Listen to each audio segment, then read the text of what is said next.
From the doctors to the nurses, paramedics, dispatchers, mechanics, business development, and administration staff, it takes a special kind of team to work in this field, and we're always up for the challenge.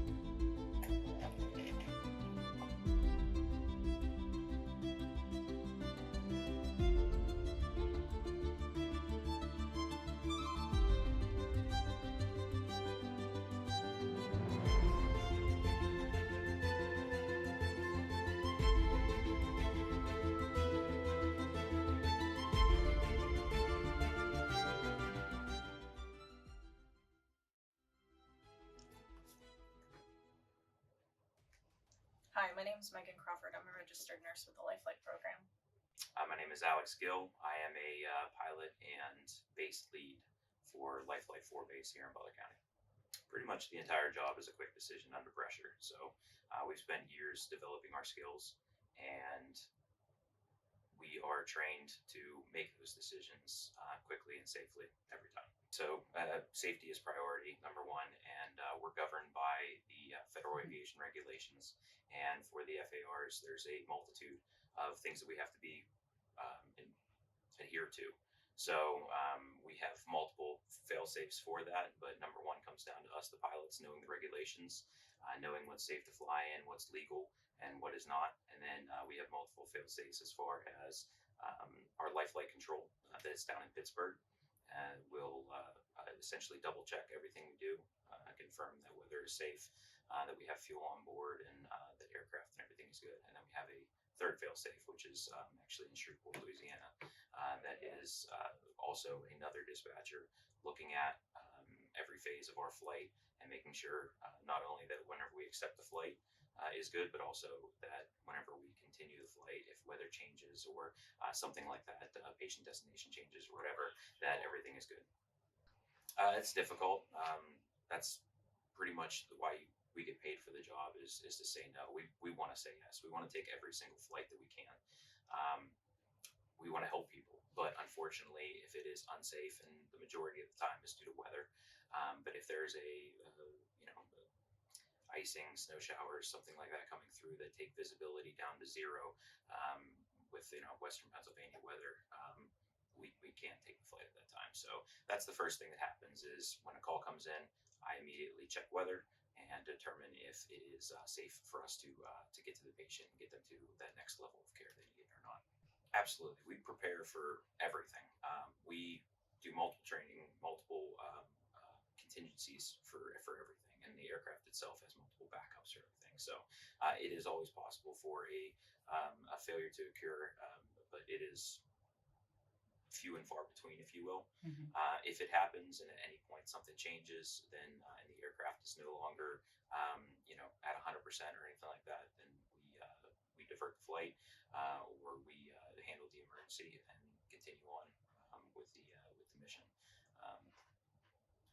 Get the job done. Yeah.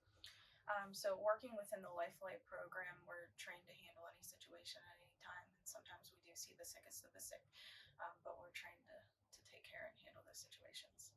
Every day is different. We don't know what the call is going to be, where we're going, or anything like that. And then, of course, each flight has its own difficulties as to if we're landing in a grass soccer field or at a helipad at a hospital, or on I-79 at the scene of the crash.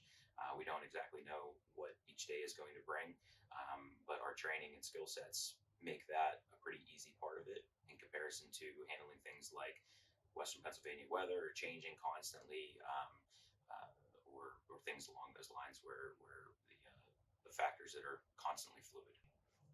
Yeah, it's a stressful job. So I think that each of us have our own way of decompressing and relaxing, just like most people do at the end of a long work day. We're the same. So for myself, it's with my family.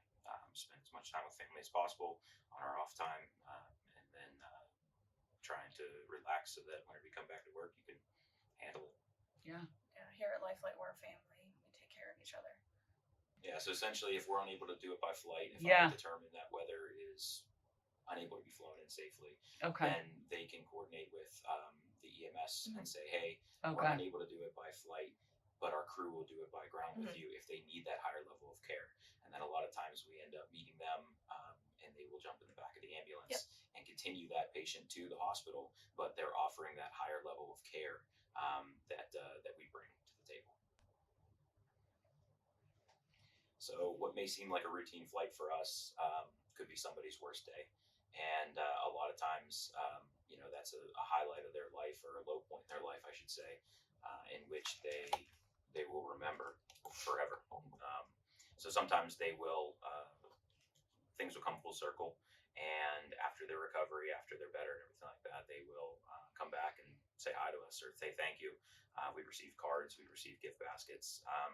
We have a couple that we saved 40 years ago that still send us a gift basket every single Christmas to this base, just as a thank you for being there on their worst day.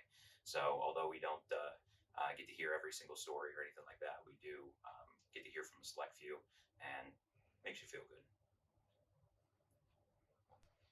So we have an amazing support staff that backs us up kind of behind the scenes, and they're there 24/7, 365 as well. So if we have any kind of maintenance issue or anything like that, although rarity when it happens, they're there to back us up.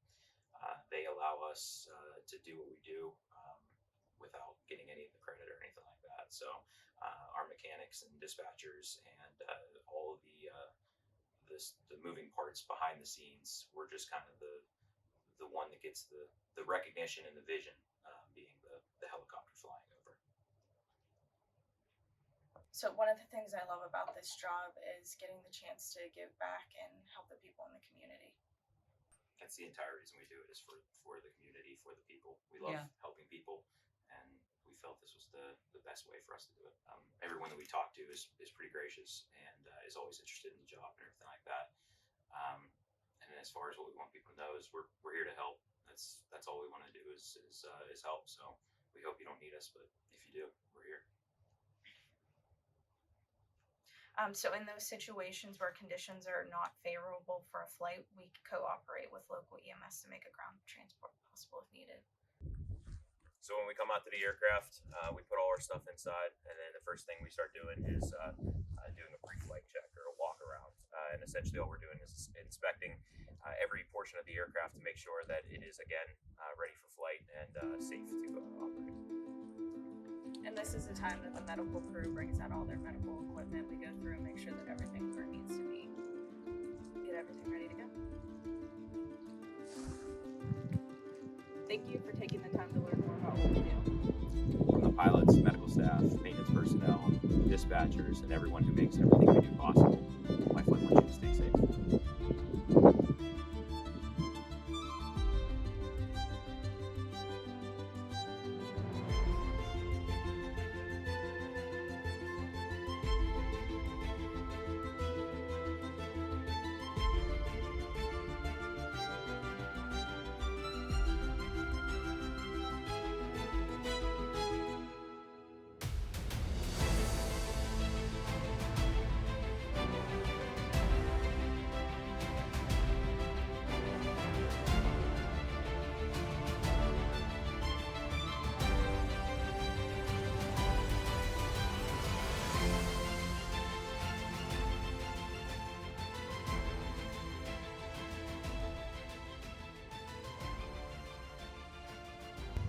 Thank you for taking the time to learn more about what we do.